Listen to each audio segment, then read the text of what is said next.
مولاي صل وسلم دائما أبدا على حبيبك خير الخلق كلهم مولاي صل وسلم دائما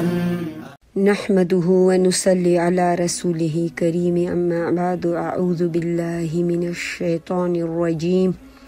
بسم الله الرحمن الرحيم إن الله وملائكته يصلون على النبي يا أيها الذين آمنوا صلوا عليه وسلموا تسليما الحمدللہ رب العالمین. ہم رسول اللہ صلی اللہ علیہ وآلہ وسلم کے حیات طیبہ مبارکہ اور آپ صلی اللہ علیہ وآلہ وسلم کے سیرت مبارکہ کے اس سفر میں ہم غزوہ بدر پر پہنچ گئے. آج جو ہے باذن اللہ ہم اپنی کلاس میں غزوہ بدر کبریٰ یعنی اسلام کا پہلا فیصلہ کن معرکہ یعنی قریش کا ایک قافلہ جو تھا وہ مکہ سے شام تک جاتے ہوئے رسول اللہ صلی اللہ علیہ وسلم کے گرفت سے بچ نکلا تھا. اب یہ جو قافلہ تھا یہ جب شام سے پلٹ کر مکہ واپس آنے والا تھا تو رسول اللہ صلی اللہ علیہ وآلہ وسلم نے طلحہ بن عبیدہ رضی اللہ عنہ اور سعد بن زید رضی اللہ عنہ کو اس کے حالات کا پتہ لگانے کے لیے شمال کی جانب روانہ کیا کہ اب اس قافلے کا پتہ لگایا جائے. یہ دونوں صحابی جو تھے یہ مقام حوار تک تشریف لے گئے، پھر وہیں ٹھہرے. جب ابو سفیان قافلے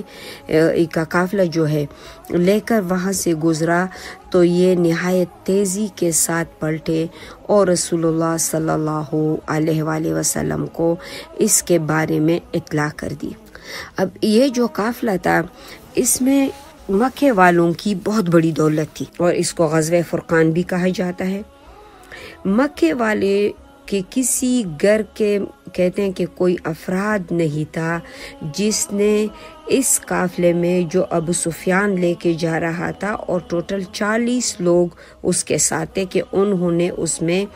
پیسے نہ ڈالے ہوں. اگر کسی کہتے ہیں کہ عورت کے ہاتھ میں انگوٹھی تھی وہ بھی اس میں ڈال دی کیونکہ مکے میں کوئی اور ذریعہ نہیں ہے، معاش کا ذریعہ نہیں تھا. یہ جو قریش تھے یہ سال میں 2 بڑے جو ہے قافلے تجارتی لے کے شام اور یمن وہاں سے جا کے سیریا سے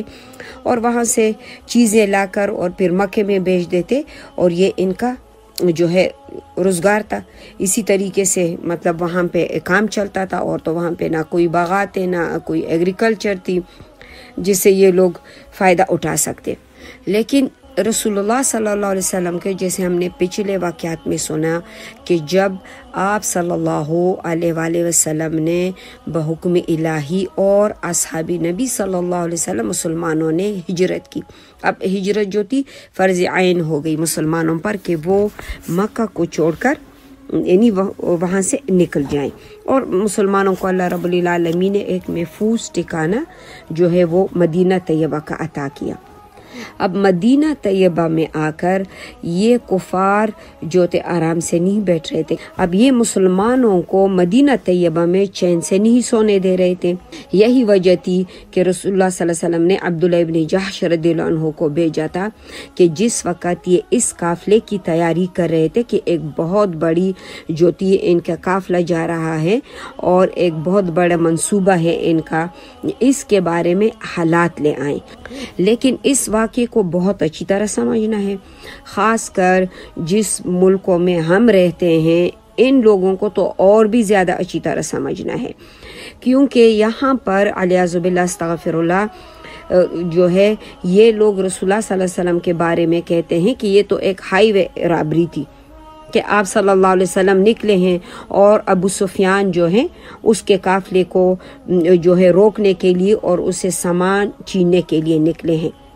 رسول اللہ صلی اللہ علیہ وآلہ وسلم کیوں نہ نکلیں؟ اور اول تو اللہ رب العالمین نے نکالا. آپ صلی اللہ علیہ وسلم سورہ انفال میں آپ صلی اللہ علیہ وسلم خود نکلے ہی نہیں، آپ صلی اللہ علیہ وآلہ وسلم کو تو اللہ رب العالمین نے نکالا. اور آپ اس وقت جب یہ دو صحابہ آ گئے یہ جب خبر لے کے آئے ابو سفیان کا، تو آپ صلی اللہ علیہ وسلم اب مسجد نبوی صلی اللہ علیہ وسلم میں ہیں، اور وہاں کہتے ہیں کہ بس جو اس وقت موجود ہیں ان لوگوں نے میرے ساتھ جانا ہے، اور یہ نہیں بتا رہے ہیں آپ صلی اللہ علیہ وسلم کہ کس لیے جانا ہے، ظاہر بات تو راز میں رکھنی تھی۔ اور اس طرح سے 313 صحابہ آپ صلی اللہ علیہ وسلم کے ساتھ نکل پڑے، اور یہ قافلہ اتنا بڑا تھا کہ اس میں جو ہے ان کی بہت بڑی جو تھی انویسٹمنٹ تھی، کیونکہ کم از کم کہتے ہیں کہ 50,000 دینار یا 62.5 کلو سونا کی مالیت کا سامان تھا۔ اب آج کے وقت میں اگر وہ کرنسی اور سونے کو ہم لوگ کنورٹ کرتے ہیں اتنے کلو سونے کو، تو $1 ملین بن رہے ہیں۔ رسول اللہ صلی اللہ علیہ وسلم نے اس قافلے کو روکنا تھا کہ اس قافلے سے کفار کا کیا ارادہ تھا، اور اس قافلے میں سارے مہاجرین کی ہی دولت تھی جو یہ لوگ چین کر جو ہے ان سے لے لیا تھا۔ وہ تو جب ہجرت کر رہے تھے، یہ لوگ تو ان کے جو ہے نا ایک تھنگ کا بھی ساتھ لانے کو نہیں چھوڑ رہے تھے کہ کچھ بھی نہیں لے کے جا سکتے ہیں۔ تو اب رسول اللہ صلی اللہ علیہ وآلہ وسلم نے اگر یہ قافلہ آتا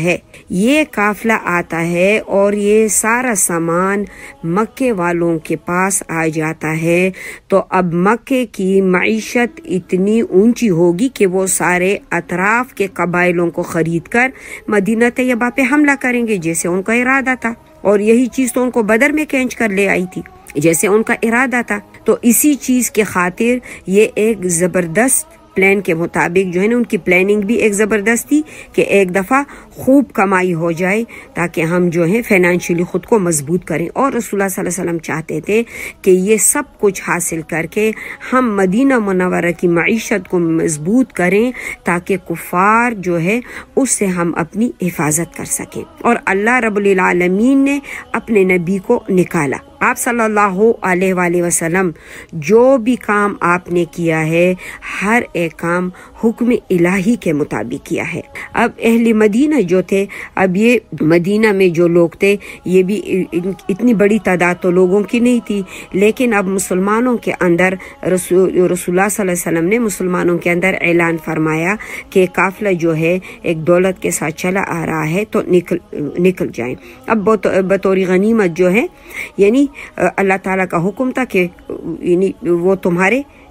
حوالے کر دیں گے، یعنی ان سے جا کے ہم یہ ساری چیزیں لے لیں گے، غنیمت ہمارے پاس آ جائے گی، بجائے یہ کہ وہ مضبوط ہو کر ہمارے اوپر حملہ آور ہو جائیں، تو اس سے کہ ہم مضبوط ہو جائیں اور اپنی دفاع کریں، کیونکہ یہ کفار مسلمانوں کو چین سے نہیں بیٹھنے دے رہے تھے۔ مکہ میں مظالم اور ان کی جانیں جو ہے خطرے میں، اور پھر ان کے مال ضبط کیے انہوں نے، اور اب جو ہے ایک ایسی تیاری کے ساتھ آ رہے ہیں کہ جو ان کے ارادے تھے وہ تو سب ہم جانتے ہیں، اور اس کی ہم نے پچھلے بھی کافی ڈیٹیل پڑھی۔ اچھا، اب رسول اللہ صلی اللہ علیہ وآلہ وسلم نے، آپ صلی اللہ علیہ وآلہ وسلم نے کسی پر روانگی جو تھی اس کو ضروری نہیں قرار دیا کہ کوئی مطلب ہر کوئی نکلے، کیونکہ یہ کوئی اس طرح سے ارادہ تو تھا نہیں کہ یہ واقع جنگ میں بدلے گا، اور اعلان کے وقت تو یہ توقع نہیں تھی کہ قافلے کے بجائے جو ہے لشکر قریش کے ساتھ میدان بدر میں جو ہے ایک پرزور ٹکر ہو جائے گی، یہ توقع تو تھی ہی نہیں۔ اب یہی وجہ تھی کہ بہت سے صحابہ کرام مدینہ طیبہ میں رہ گئے، اور خیال یہی تھا کہ آپ صلی اللہ علیہ وسلم کا یہ سفر جو ہے گزشتہ عام جو فوجی جتنے بھی مہمات تھے آپ صلی اللہ علیہ وسلم سے، اسے مختلف نہیں ہو گئی، آپ صلی اللہ علیہ وسلم جاتے تھے اور اکثر جو ہے ان سے ٹکر لیے بغیر وہ لوگ نکل جاتے تھے ادھر ادھر، اور آپ صلی اللہ علیہ وسلم واپس آ جاتے تھے، کیونکہ اگر آپ صلی اللہ علیہ وسلم ان کے پیچھے نہ نکلتے تو یہ مدینہ طیبہ میں آ کے مسلمانوں کو کسی کو مطلب زندہ ہی نہ رہنے دیتے۔ اب اس غزوے میں جو لوگ آپ صلی اللہ علیہ وآلہ وسلم کے ساتھ زیادہ تر لوگ شریک نہ ہوئے، اور رسول اللہ صلی اللہ علیہ وآلہ وسلم روانگی کے لیے تیار ہوئے۔ آپ صلی اللہ علیہ وآلہ وسلم کے ساتھ جو تھے 300 افراد سوار تھے، اس میں جو ہے وہ 313 یا 317 اس طرح سے یعنی حساب بتایا جاتا ہے، جس میں جو تھے 82 یا 83 کے حساب سے یہ مہاجر تھے، 86 بھی کہتے ہیں، اور باقی جو تھے یہ انصار تھے۔ یعنی اور انصار میں سے جو تھے 61 یہ قبیلے اوس سے ان کا تعلق تھا،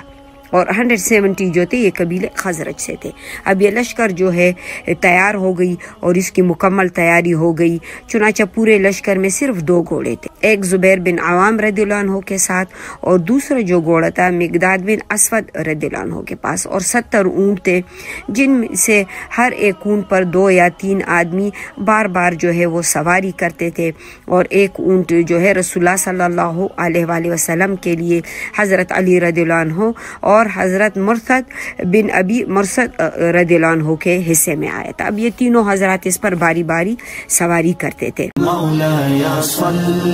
وسلم دائما ابدا على حبيبك خير الخلق